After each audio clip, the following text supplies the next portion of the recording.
Olishni boshladimi? Assalomu alaykum hammaga akalar. Bugungi ishlarimiz ham davom etyapti, xudo xolisi. Xo'p, kecha olib qo'ygan kaptiyamizni polirovkalari bitta, xudo xolisi. Endi poni. Xo'p, plastmassa joylari ko'ryapsizlar, ancha mana qo'li hap bo'lib ketgan. Buni kecha ham ko'rsatgan edim. Buni endi poni oyog'ini o'rab turib, pokraskasini chiroyli qilib beramiz. Bu yerda akalar Gentra mashinasi.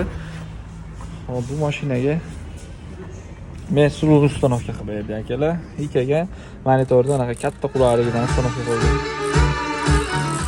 Xohlasa cho'tki ishlayapti, knopkalargacha ulab berganmiz.